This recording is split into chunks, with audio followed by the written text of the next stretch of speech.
Fuse your two favorite colors together, and as far as the ends, pull out a couple inches of the guts before you fuse that back together. It makes it easier to run through the holes. For this pattern, I'm always doing black over blue. Run it around to the other side. I'm going to go black over blue and up through the middle. We are just tying a whole bunch of overhand knots. Once you have your knot tight, pull your strands over to the other side. We're going to go black over blue and up through the middle.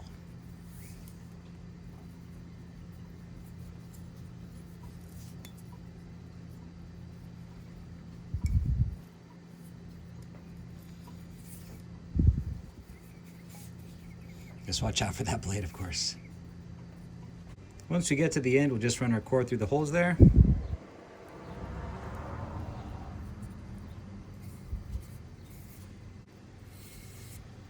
And you want to leave about 1/8 of an inch as you trim these down. You can see I left some space between the holes and the cord because I don't want you to burn the cord as you fuse these down.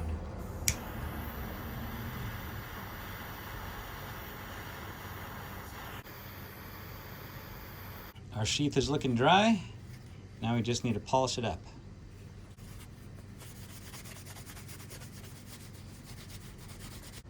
All right, so there it is. Here it is vertical, and you can see I'm using a 1-inch Velcro strap through the webbing.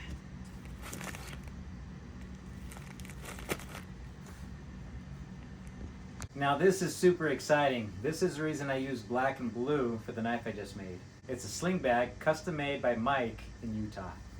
Now it's an over-the-shoulder bag. You throw it over.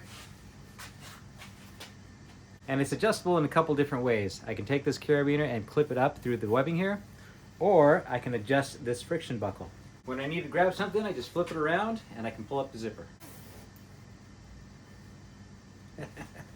Look how cool that is. That is cool. Got the smaller accessory pouch here. I'm definitely going to use this. This is really neat. And my little YouTube logo. How awesome is that? Mike, thank you so much. I will be sending you this knife. In fact, I'm about to engrave it for you. Thanks for watching. If you'd like to support my channel, you can visit my shop at awesomeforsale.com. And if you'd like to make this knife yourself, I'm going to use the rest of this mild steel to cut more blanks. And you can buy a kit at awesomeforsale.com.